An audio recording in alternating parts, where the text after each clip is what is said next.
Olá, começa agora mais um programa Destaques e o último final de semana foi marcado pela abertura do ciclo carnavalesco de Fortaleza. Até fevereiro, os pré-carnavais vão animar o público e movimentar a economia.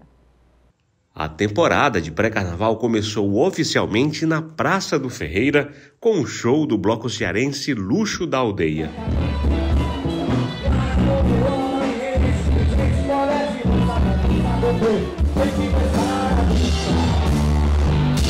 O lugar considerado como o coração de Fortaleza ficou completamente lotado. A presença desse público no primeiro dia surpreendeu os comerciantes, como Dona Maria. Para ser um dia de sexta-feira, está muito movimentado. Está animado. A chegada do pré-carnaval também deixou Thelma, que vende caipirinha, feliz. Ela vai poder ganhar uma renda extra e se divertir durante as festas, que vão até o mês de fevereiro. Eu não imaginava que viesse tanta gente assim. Foi maravilhoso. E aí aproveita para se divertir também. Sim, para dançar um pouquinho, né? Pra ir na folia, né? Esse ano, a Prefeitura de Fortaleza preparou e distribuiu a programação para adultos e crianças em 10 polos de uma festa que já virou tradição na cidade. Em 2024, o ciclo carnavalesco faz uma homenagem ao arquiteto, compositor e poeta Fausto Nilo, que vai completar 80 anos. O Fausto, para quem não sabe, tem assinatura aqui no Dragão do Mar, aqui na Praça do Ferreira. Ele é colocado entre os 5 melhores compositores do Brasil. Não é pouco isso, é muita coisa. Na humildade dele, na simplicidade do Fausto, ele nem gosta de ser homenageado, mas nós colocamos para ele que é o reconhecimento que essa geração aqui precisa ter em saber que nós temos um homem do porte dele, um homem que produz cultura, que produz urbanismo aqui na cidade. Estou muito orgulhoso de poder fazer isso. Fechando a primeira noite de festa, a banda Olodum trouxe sucessos consagrados e a percussão, que é uma marca desses artistas baianos. Trazer a energia dos nossos tambores e nos recarregar aqui também com essa energia, porque eu acho que onde o Olodum passa é isso, a gente traz um pouco e recebe um pouco, fortalece os dois lados, porque a gente também vai precisar de muita energia para cumprir a nossa agenda de carnaval. Esse é um dos períodos do ano mais aguardados pelas amigas Andresa e Sergiana. Mesmo após mais um dia inteiro de trabalho, as duas fizeram questão de ir para a abertura do pré-carnaval. Eu não era muito acostumada a curtir o pré-carnaval, mas a Sergiana me trouxe pela primeira vez e eu tô gostando muito. Ótima opção, assim, pra gente se divertir. É um carnaval tranquilo, a gente tá super de boa e se divertir, que é o que mais importa, né? É ser feliz.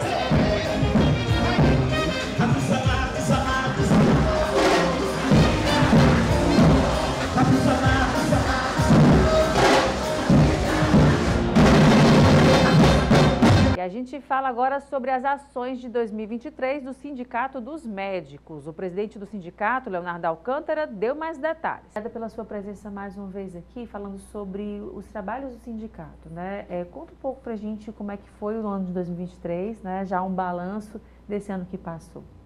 Perfeito, Elaine. Obrigado inicialmente pelo espaço para a gente conversar exatamente sobre a nossa atuação. Obrigado à TV Otimista. E o ano de 2023 foi um ano muito proveitoso, né? Foi um ano em que a gente conseguiu colocar ações em prol, principalmente da categoria médica, que é quem nós defendemos, mas muitas dessas ações, por consequência, acabaram beneficiando também a população. Porque boa parte dos problemas que a gente recebe da nossa categoria são problemas que impactam muito mais na população assistida pelo sistema de saúde do que propriamente no profissional médico, né? Então foram muitas ações que a gente tomou. O sindicato ele se reestruturou nos últimos anos de tal forma que mesmo com a mudança na forma de financiamento do sindicato que teve com a queda lá do imposto sindical em 2017, o nosso sindicato só fez crescer nos últimos anos. Então isso é fruto de uma percepção dos médicos, da força da atuação da entidade em favor deles, e aí eles vêm se filiando voluntariamente. Hoje a gente conta com milhares de médicos associados à nossa instituição. Então foi um ano muito de rua, eu diria, né?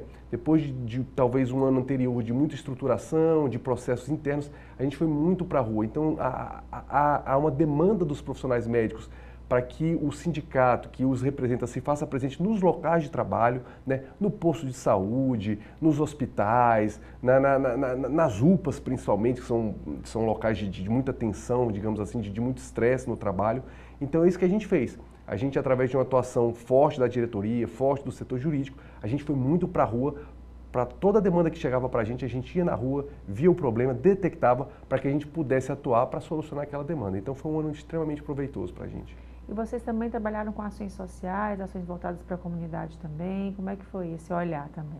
Ah, sim, a gente tem um braço social que assim nos deixa muito orgulhoso, né?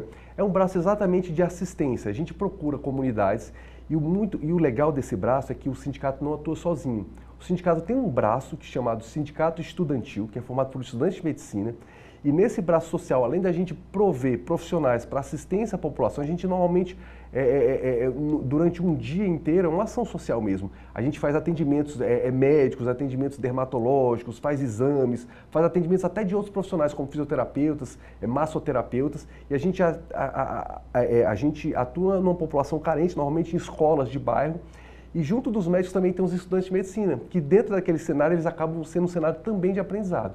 Então a gente fez muitas ações esse ano nesse sentido e pretendemos no ano que vem, através de novas parcerias, conseguir ainda mais avançar nessas ações sociais. No caso, você falou dos estudantes, né, dos alunos. A gente viu a mudança em todos os setores, né, todos os aspectos depois da pandemia, né, mexeu com todo mundo. E com relação à medicina, né? A gente vê as consultas online, né? A inteligência artificial chegando também, operações feitas à distância, né? Como é que tem aberto esse leque aí de oportunidades, de vivências, de atualizações, né, para quem está na área de medicina? Então, exatamente as grandes novidades são essas que você colocou. A robótica, entrando principalmente nas questões das cirurgias, a inteligência artificial ajudando em processos desde administrativos até processos assistenciais, como ajudando até um médico a dar um diagnóstico, e a teleconsulta, né, que é uma ferramenta extremamente válida. Chegou para ficar, né? Chegou para ficar, sem dúvida, sem dúvida. A única ressalva é que em algumas situações o médico falta a questão do exame físico, que ainda faz parte. É necessário, a gente precisa mesmo desse profissional do lado da gente. Isso, exatamente, aquele profissional que pega, que toca. Então, assim, é importante que ele tenha essa opção de, olha, essa consulta a gente fez por teleconsulta, mas eu preciso complementar ela, né? Então, nem toda teleconsulta vai substituir a consulta original, digamos assim, tradicional, mas em boa parte sim, e obviamente que isso veio para ficar, ajuda o profissional e ajuda também o paciente, principalmente nas consultas de retorno, né, que às vezes você tem que se deslocar só para entregar um exame que você pode fazer de uma forma remota. Essas tecnologias estão chegando, o profissional que está se formando também, ele está tendo contato com essas tecnologias, porque boa parte do corpo docente ele já usa no seu dia a dia, e o SUS tem adotado algumas dessas tecnologias ao longo, que a maioria das faculdades tem vinculação com hospitais públicos, tem adotado também boa parte dessas tecnologias. Eu acho que é uma revolução que está atingindo todos os setores e a medicina não vai ficar de fora disso. E aí, nessa gestão, falando um pouco do balanço da gestão, né? Termina agora esse ano. Termina agora, em março, menos de 3 meses. E aí, quais foram as principais ações que você pode elencar, relembrando um pouquinho dessa gestão? Maravilha. Então, a gente iniciou estruturando o sindicato propriamente, né? Tentando trazer ele com uma pegada até como se toca uma empresa. Então, a gente criou diversos serviços para médicos, desde serviço de desconto, ampliamos o leque de atuação do setor jurídico. Hoje em dia, o jurídico do sindicato ele não atua só na área trabalhista, ele atua em outras áreas que o médico pode ter necessidade, por exemplo, consumerista. Às vezes, um extravio de mala, a gente tem ações lá dos nossos associados por questões de extravio de mala, questão de passagem aérea, ou seja, fora até do escopo original. E com isso a gente conseguiu organizar esse processo e conseguimos várias certificações no sindicato. Hoje em dia o sindicato ele tem certificação ISO 9001, já está no 3º ano seguido, que é recertificado. Ele tem o selo das grandes empresas, dos Great Place to Work. Então, tudo isso a gente trabalhou para que a gente tenha uma instituição moderna, né? E uma instituição que consiga entregar o melhor serviço para o profissional e, consequentemente, para a população.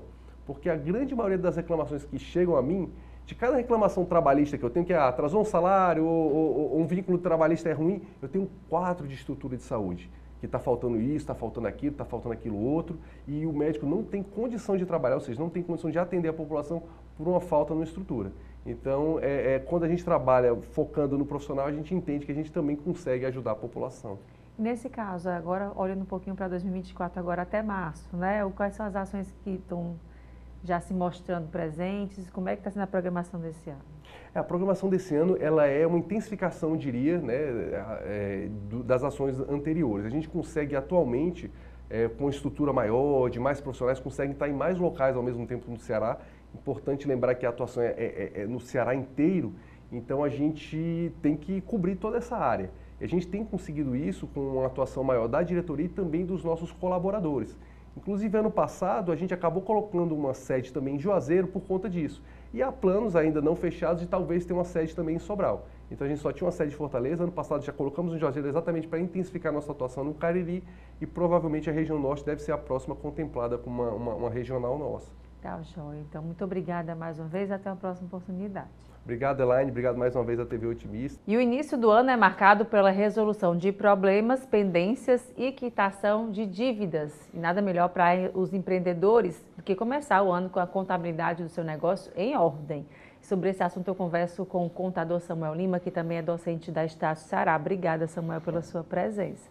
Olá, eu que agradeço o convite, por mais uma oportunidade de estar aqui falando sobre um assunto que é tão importante, principalmente nesse início de ano, e principalmente para os empreendedores, que são aqueles que possuem pequenos negócios, mas que precisam de muito mais de organização financeira do que a gente imagina. Pois é, Samuel, falando desse começo, todo mundo se organizando, O dezembro foi de curtir, de aproveitar, agora chegou aí janeiro, que a gente tanto aguardava para botar tudo em ordem, A vida, o trabalho e os negócios também. Nesse sentido, como é que a empresa, a microempresa, o empreendedor, ele pode trabalhar isso de forma saudável no decorrer do ano, começando a partir de agora?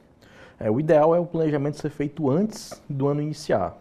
Mas quem ainda não fez, o ideal é fazer ainda dá tempo. O ideal é fazer o mais rápido possível e, obviamente, aquilo que é planejado não tem como a gente prever o futuro, mas tudo que é mais planejado tem uma chance de dar muito mais certo. E o primeiro desafio do empreendedor, daquele pequeno, do microempreendedor individual, é separar principalmente as contas do seu negócio das suas contas pessoais. Na contabilidade, um dos primeiros assuntos que nós aprendemos é essa divisão, essa separação do que é da pessoa física, daquilo que é da pessoa jurídica, até para ter um maior controle, para saber como está funcionando a saúde desse negócio e evitar uma desorganização maior. Nesse caso, a gente viu muitas pessoas empreendendo, A gente, por necessidade também, naquele período da pandemia mais crítico, e gente que continua agora, mudou a chavinha para ter o seu próprio negócio, Nesse sentido, tem essa confusão ainda de dizer, não, vou começar a vender algo que eu gostaria, empreender na internet, que a gente viu muito disso também, e acabou que disse, não, eu recebo e eu não presto contas, não é bem assim não, Tem que arrumar a casa. Nós vivemos um momento de mudanças, de mudanças mesmo da forma de se trabalhar.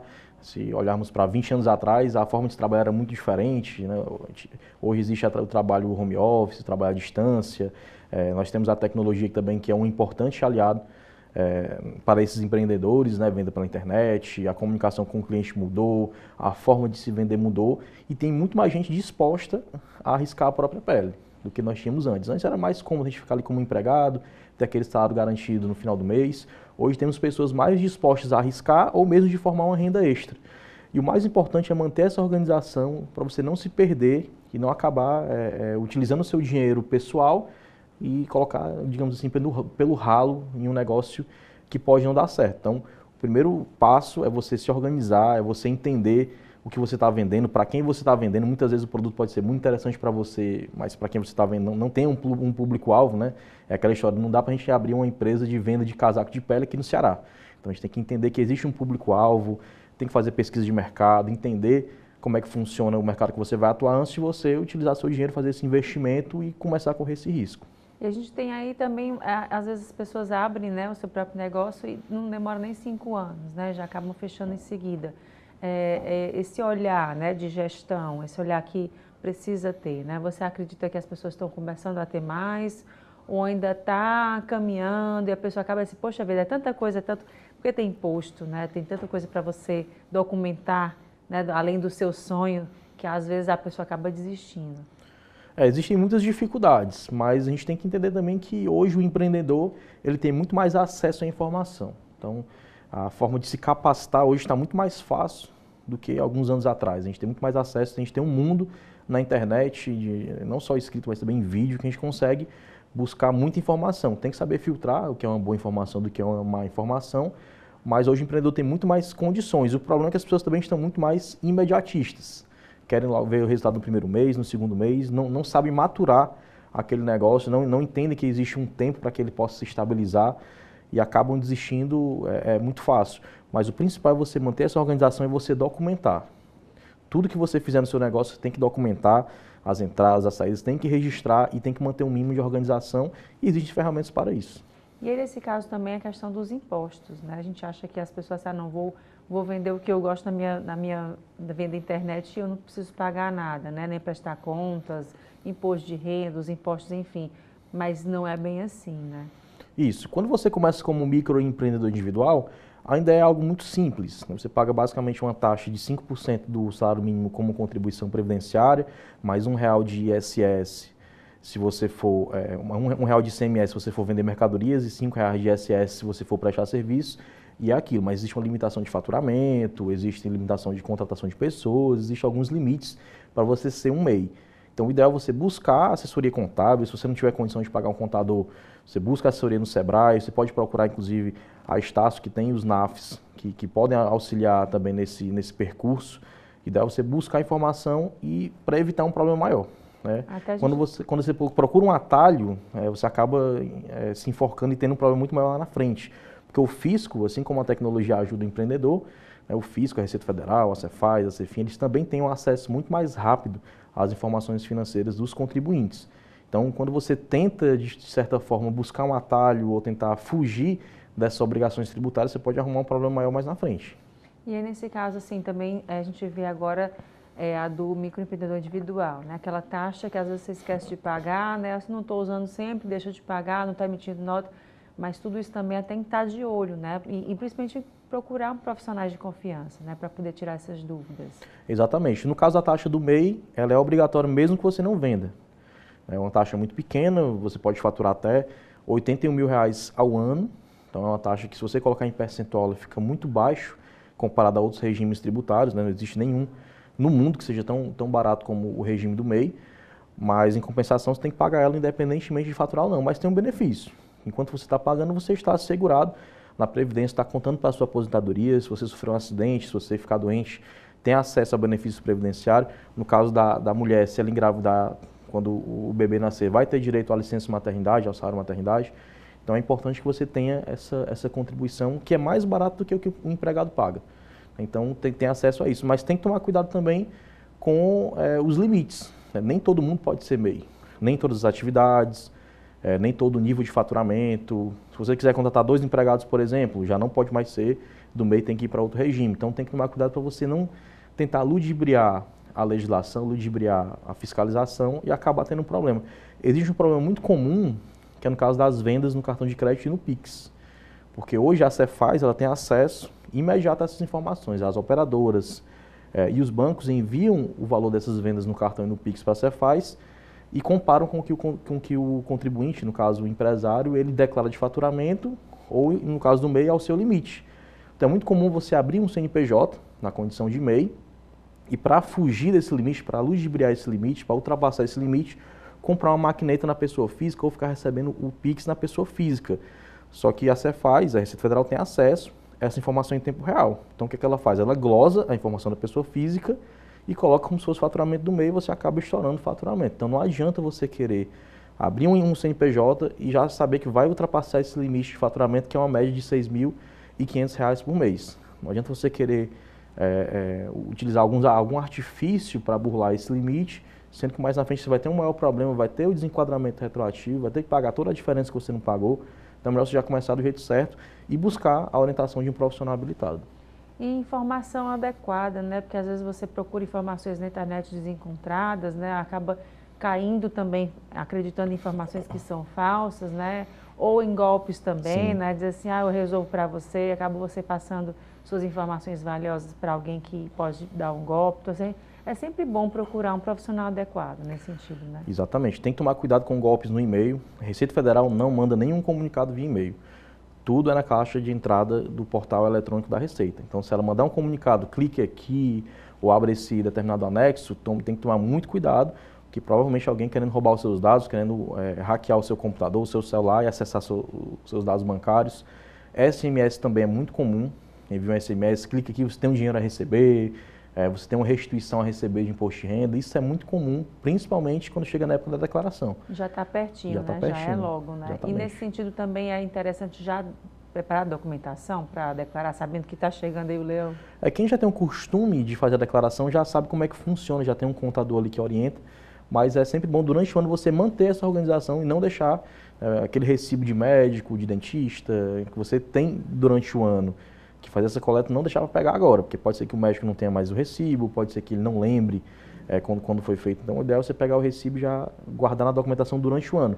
E existem as informações anuais, que é o seu informe de rendimentos da empresa que você trabalha, do órgão que você é servidor, o informe também da escola que você paga, da faculdade, enfim, tem também um informe anual para você declarar, né, na sua declaração junto com seus dependentes. Então, manter a organização durante o ano e quando chegar nesse começo de ano, já pegar as informações anuais para quando chegar a partir do dia 15 de março, né, esse ano o prazo vai ser do dia 15 de março até o 31 de maio, já está preparado para o seu contador ou você mesmo fazer a sua declaração. Tá joia, Samuel. Muito obrigada mais uma vez pela sua presença e até uma próxima oportunidade. Nada que eu agradeço, né? Então, até a próxima. Obrigada. E agora o intervalo, a gente volta em instantes com mais destaques.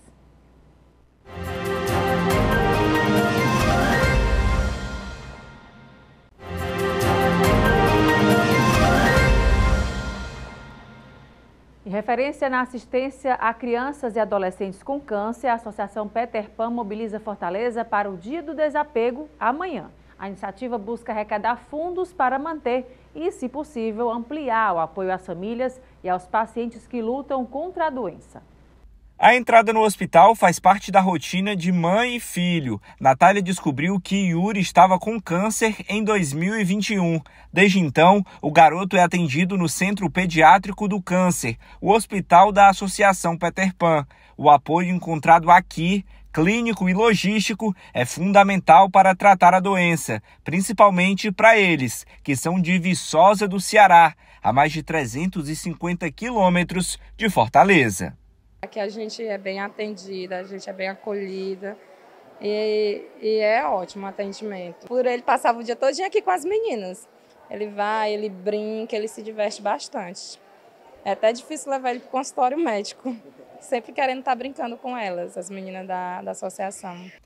Mensalmente, a associação realiza 1.100 atendimentos. São 16 programas de assistência social envolvidos no suporte das famílias. Programas que dependem da solidariedade para continuar existindo. Por isso, quinta-feira é o Dia do Desapego, data de uma grande mobilização para receber doações como essas aqui, que fazem parte do bazar permanente da associação.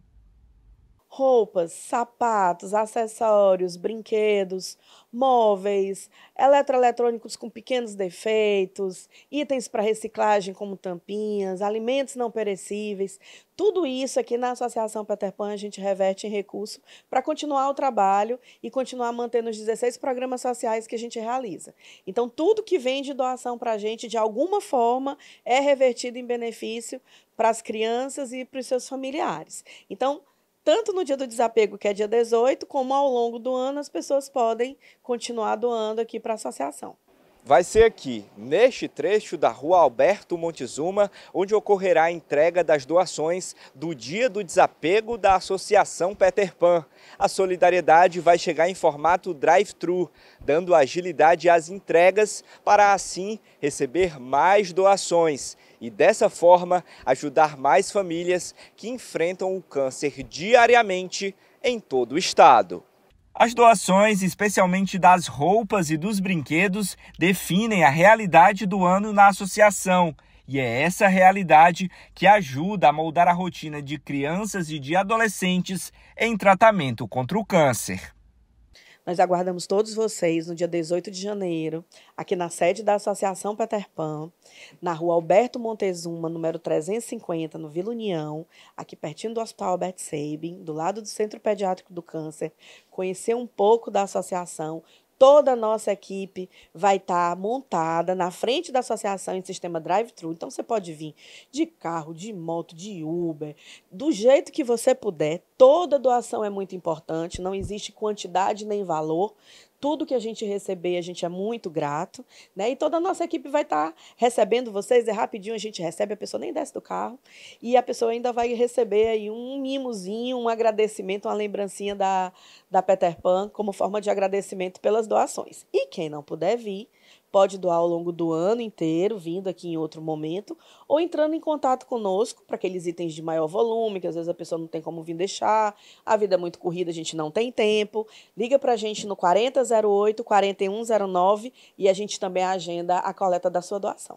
E a cidade de São Gonçalo do Amarante, localizada no litoral oeste do Ceará, recebe a 10ª edição da Gincana Ceará Cultural, um evento que promove as tradições locais, estimula a integração comunitária e segue até o dia 21 de janeiro em diversos polos da cidade. Sobre a programação, eu converso com o William Mendonça, coordenador, que está aqui presente.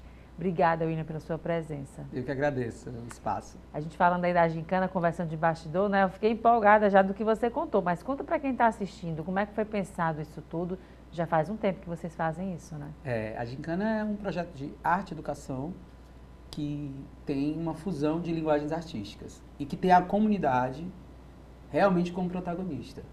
Ela que elabora, ela faz uma cogestão conosco e tem a propriedade, tem um sentimento de pertencimento. Fala sobre, a gente, apesar do nome, Gincana Ceará Cultural, e é um nome também que a gente tem essa relação escolar, né, do nosso movimento, da nossa época escolar. Lembra da nossa época a gente de lembra, colégio, né? E a gente lembra também de competição. Na verdade, ele é um pano, é um pretexto para que a gente possa falar sobre a identidade do lugar e sobre a relação afetiva com o lugar, que vem a partir da nossa identidade, a partir da nossa relação, né? A cultura é ampla, né? A arte faz parte da cultura, no sentido que a cultura são as atmosferas que existem no município, a forma que come, a forma que se integra, como é que é cada distrito, quais são os símbolos que tem. Então, as provas todas são voltadas ao conhecimento histórico, ao patrimônio imaterial, ao talento artístico e aos símbolos da cidade. Com isso, a gente valoriza o protagonista, né, das pessoas, enfim, o protagonismo das pessoas que estão ali, e a gente consegue fazer com que haja uma integração social. Então, ela surge nesse movimento. E é para a juventude. E só que a juventude é aquela relação que envolve a cidade toda e a família toda. Então, todo mundo fica integrado com a gincana, né? Pai, mãe, amigo. Então, a juventude se organiza para que, a partir de 2 equipes, 3 equipes, 4 equipes, ao longo dessa história, nós tivemos muitas equipes. Essa edição nós temos 2 equipes. Eles se organizam de forma coletiva para que possam vivenciar essa experiência, que é uma experiência voltada à cultura, à arte, ao esporte e às relações também com a cidade, de espaço, de território.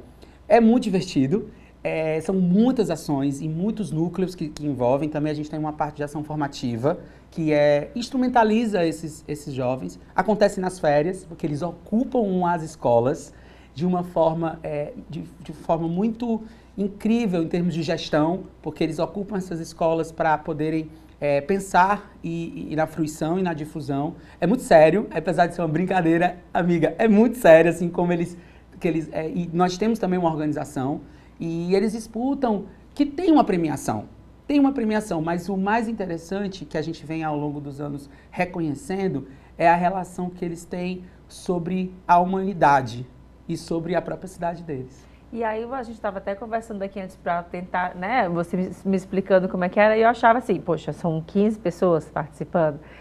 E são quantas pessoas? Que eu fiquei assustada. Quase 200 pessoas em cada equipe. E para isso precisa ter um organograma, precisa ter uma função de cada um. Então, nas escolas eles fazem cozinha comunitária, eles colocam espaços de tecnologia para edição, porque a gente tem uma fusão também de tecnologias, né? Além da tecnologia social, que eu falo, porque é uma tecnologia social, fazer a gestão dessas pessoas e desse movimento na cidade, a gente trabalha com vários tipos de tecnologia da informática, a própria estrutura que eles precisam se organizar por conta que eles dormem na escola. Então, como é que é isso? Qual é essa relação? Eu acho que trabalho é tão bonito. Eu acho que assim, o que a gente faz melhor, o que eles fazem, elas fazem, é a mobilização de afeto. Não esse afeto romântico, mas o afeto que afeta e impulsiona. As pessoas saem de lá transformadas. E sim, todas as provas são divertidas, mas elas têm eu acho tão interessante porque elas têm um valor não só simbólico, mas também de conhecimento. Então é um grande aprendizado. É um grande aprendizado. Nós temos aí, por exemplo, a gente vai abrir esse ano com o cortejo. O cortejo vai ser um passeio poético e histórico por todos os outros cortejos, os outros temas, né? A gincana em si.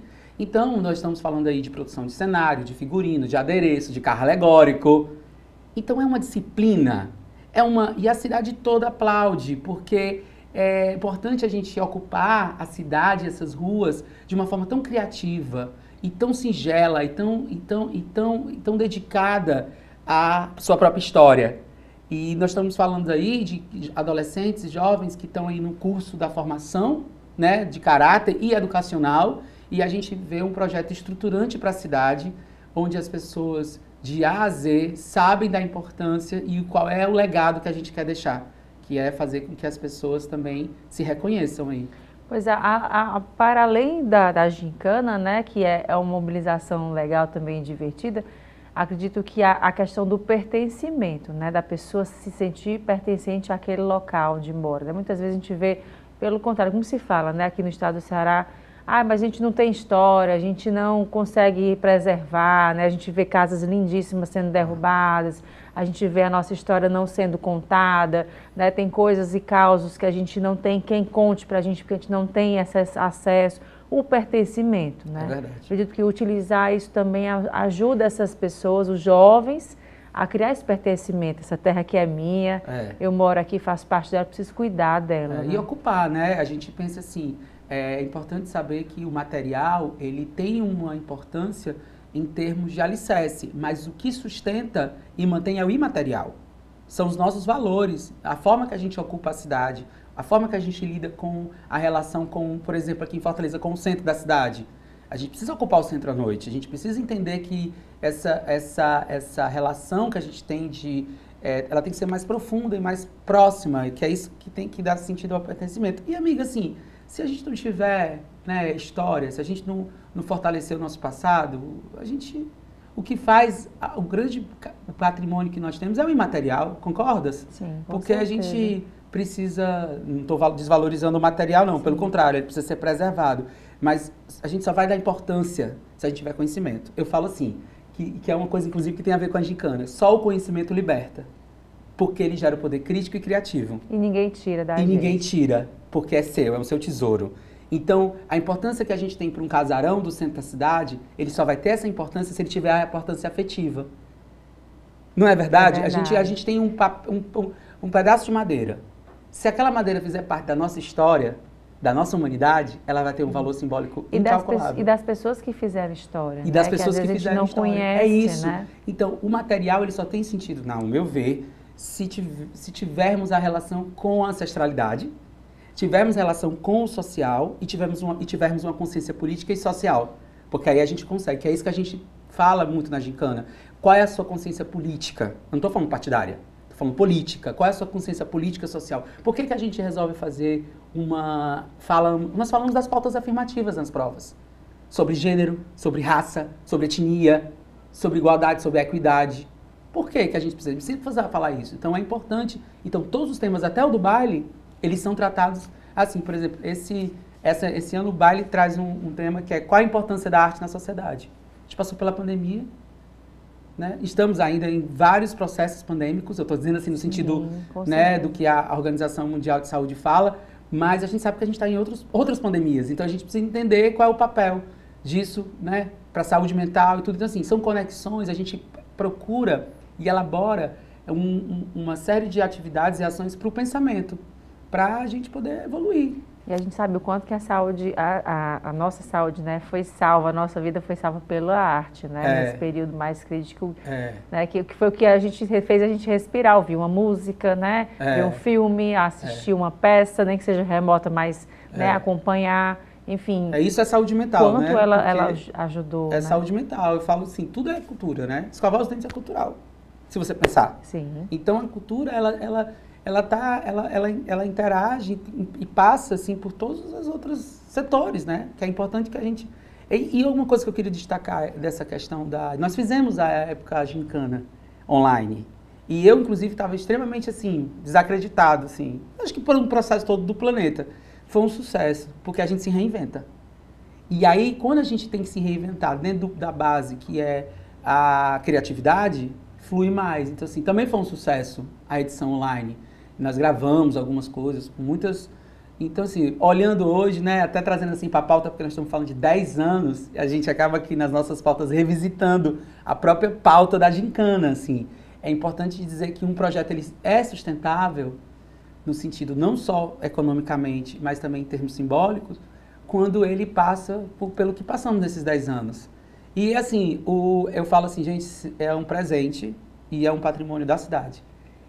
A gente pode ter o recurso que nós tivermos, a gente pode ter a ideia, a gente pode ter a estrutura, a organização, a parceria de vocês maravilhosa divulgando, mas a essência são aqueles jovens e aquelas jovens que entendem a importância daquilo para eles e para elas. Né? William, e só para encerrar aqui, diz para quem está assistindo para a gente como um todo, como é que faz para acompanhar tanto o trabalho de vocês como a gincana também, se dá para torcer, como é que faz? Faz o teu convite aí. Dá para torcer, dá para chegar junto.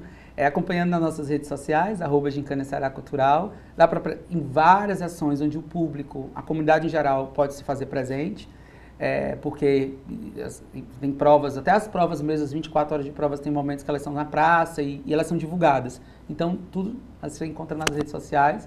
É a classificação etária livre, então a gente tem aí a participação da comunidade de forma integral e a gente queria convidar a todo mundo também a prestigiar também nas redes sociais. Aí tem a parte também que a gente coloca online, então assim, quem quiser acompanhar ali pelos destaques e também nós temos um canal, então assim, você encontra tudo lá para poder torcer e acompanhar. E assim, prestigiar também significa não só fisicamente, né, mas fortalecer também a cidade de São Gonçalo do Amarante como um lugar criativo, acolhedor, que eles são todos de lá e todas de lá, e eu acho importante quando a gente, dentro da região, até região metropolitana, a gente descentraliza as ações. Então, é sempre importante a gente fortalecer essas ações descentralizadas, porque isso significa o quê? Inclusão. Então, você também curtindo, acompanhando e desejando boa sorte aí os meninos e as meninas, você já está também torcendo por eles. Tá, isso. Muito obrigada, William, mais uma vez. Até a próxima oportunidade. Eu que agradeço. Obrigada. E agora o intervalo. A gente volta em instantes com mais destaques.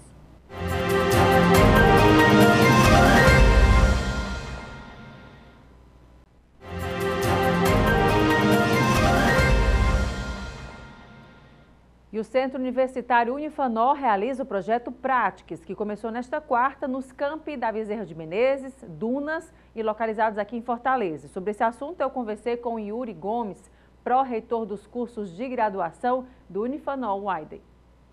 Yuri, obrigada pela sua presença aqui com a gente no Destaques. Vamos falar um pouco sobre esses cursos, né, que estão sendo disponibilizados a partir desta quarta-feira, inclusive. Fala um pouco para a gente quais são esses cursos e como é que faz para participar. Pois não, muito obrigado pelo convite, né? Desejo um excelente dia para quem nos vê. Pronto, o Unifanor está aí lançando diversos cursos que a população tem acesso. Quando eu falo a população, é qualquer pessoa que tem interesse em conhecer determinadas temáticas que pode ajudar tanto na sua vida pessoal quanto profissional. Né? A gente está aí lançando mais de 2.000 vagas de cursos abertos ao público, que a gente está chamando de Practices. Por que Practices? Porque os cursos não são só teóricos. Então, tudo que você vai aprender lá, você vai aprender na prática.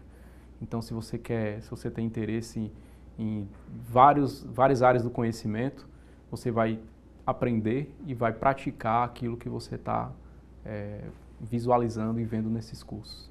Desses que estão sendo disponibilizados, conta quais são os que você, o que tem mais procura, né? Já foram realizados antes? Todo semestre a gente vem aí melhorando a forma de oferecer esses cursos para a população.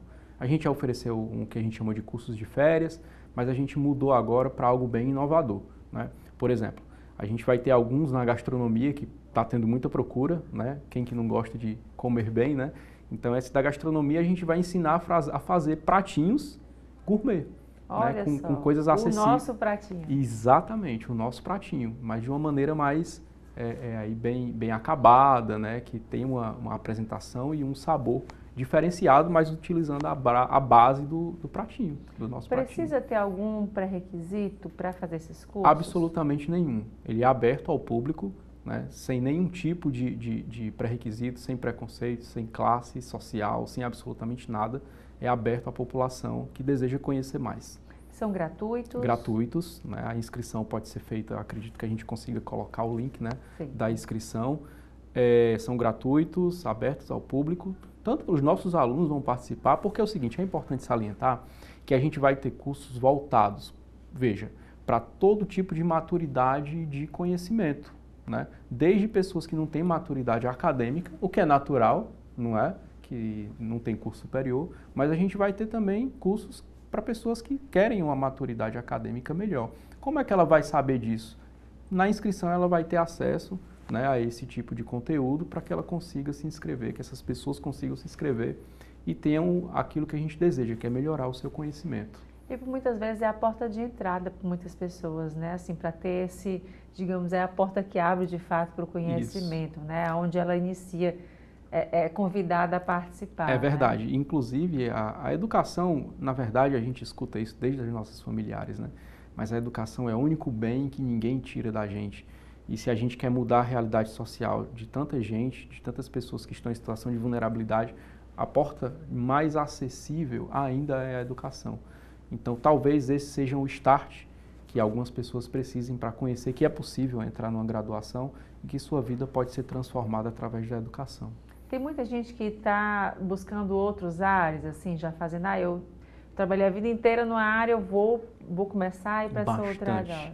A gente vê vários links interessantes. A gente que operacionaliza a educação superior, a gente vê muitos links. Por exemplo, existe uma alta incidência de pessoas advogados ou advogadas, que procuram psicologia para fazer uma segunda graduação. É muito interessante esse link, né? E talvez até esse projeto que a gente está iniciando agora, o Practice, seja a oportunidade de pessoas já graduadas experimentarem outras oportunidades de conhecimento e, quem sabe, iniciar um novo projeto, né? Fazer uma reviravolta de carreira. E isso acontece em todas as idades? Como é que está a questão? A gente vê muito a terceira idade mesmo atuante, né? Ativa, indo lá, virando aquela chave, né? Verdade. A gente está percebendo um movimento muito grande de pessoas que não puderam, pelo menos há alguns anos atrás, ter acesso à educação. Hoje, de alguma maneira, facilitou-se, né, alguns tipos de entrada, né? A gente consegue aí observar que alguns públicos agora estão interessados em estudar, né? Então, prioritariamente mulheres, né, que tiveram filho cedo, que não conseguiram estudar e agora conseguem. Então a gente está tendo muito esse movimento desse público, o que é fantástico, né? É algo que nos deixa muito realizado. Yuri, você falou que outros anos também foram realizados, né? Eram sim. Cursos... A gente nominou de cursos de férias. De férias, né? Sim. Mas tinha uma proposta diferente, mais teórica, né? Hoje a gente está procurando, obviamente, dar a teoria, mas priorizar aquilo que é prático. Até o exemplo do que eu falei, né? Você vai lá ver um mini curso sobre gastronomia, mas você vai aprender a fazer um pratinho diferenciado. Colocar a sua assinatura ali também, exatamente. Né? E aí, Yuri, falando nisso, como é que foi o ano passado, né, para a Unifanol, o trabalho que vocês realizaram e também agora para 2024 já? Pronto, a gente tem a Unifanol, ela é uma instituição que já está há quase 23 anos em Fortaleza. É uma instituição muito bem colocada, né, que teve alguns problemas, mas todas tiveram no sentido de problemas que a educação privada como um todo teve aí na transição, né, de 2017 para cá. Mas hoje o Unifanol está firme, pujante, segue formando excelentes profissionais. Investimos muito em questões de infraestrutura novamente. Estamos certamente com os melhores professores do mercado, temos 90% de mestres e doutores em seu corpo docente. Isso é um ponto positivo porque a gente incentiva muito a pesquisa. E vale ressaltar que nossa preocupação com essas atividades, que não são necessariamente dentro da grade curricular, nos deu a oportunidade de receber um selo da ONU, né, chamado impacto acadêmico, Academic Impact, né, que é em inglês, que nós somos a única instituição do Ceará que a gente teve essa certificação da ONU pelas nossas ações extra-sala, né, porque a gente acredita muito que a educação ela tem que ser transformadora, e eu só consigo transformar de fato se eu impactar positivamente a minha sociedade, as comunidades circunvizinhas. Então a gente tem uma atuação muito forte nas comunidades que circundam os nossos campos, né, como o Gengibre, ali perto do Dunas, né, e outras comunidades. Então o Unifanol ele segue firme, né, e certamente esses cursos vai dar a oportunidade de que a população, primeiro, entre em contato com a educação e, segundo, veja o universo que a gente tem para oferecer. Yuri, então para quem está assistindo, lembra como é que faz para acessar, ter mais informações, redes sociais, fique à vontade. Sim, eu quero convidar para todo mundo, né, entrar no nosso Instagram, né, que é @unifanoloficial, tá? @unifanoloficial. Então, se você tem interesse em conhecer os nossos cursos de férias, entra no nosso Instagram, no nosso Practice, que lá você vai ter acesso ao link, você vai poder clicar. A gente vai conseguir colocar o nosso link aqui direto na tela para que você consiga acessar. E são mais de 2.000 vagas. A gente aumentou em 100%. No semestre passado a gente ofereceu 1.000. Agora a gente está oferecendo mais de 2.000 vagas, mais de 200 cursos, para que todo mundo consiga aí ter a oportunidade de conhecer mais. Tá, joia, Yuri. Mais uma vez, muito obrigada e até a próxima oportunidade. Eu que agradeço. Muito obrigado aqui pela oportunidade, né? E estamos à disposição. E acontece nesta quinta-feira um evento para os amantes do vinho, é o Happy Wine do DOC. Quem tem mais detalhes é o empresário Luca Lung, sócio, também está aqui comigo no estúdio. Obrigada, Luca, pela sua presença. Tá, obrigado pelo convite. Sim, nessa quinta a gente vai ter o lançamento do nosso Happy Hour, que a gente chamou Happy Wine, exatamente porque o DOC é uma casa focada em vinho, então a gente pensou exatamente que o Happy Hour tinha que ter, e é preciso ter como protagonista o assunto vinho, não? E aí, nesse caso, o que é que vai ter de novidade? Além da quinta-feira, já depois são todos os dias, não é isso? Sim, sim. Na quinta-feira a gente vai ter o lançamento, e depois o nosso Happy Wine acontece de segunda a sábado, das 15 às 19. Como falei anteriormente, o protagonista é o vinho, por isso que nós chamamos de Happy Wine, e vale a pena lembrar que o DOC é uma casa especializada em vinho.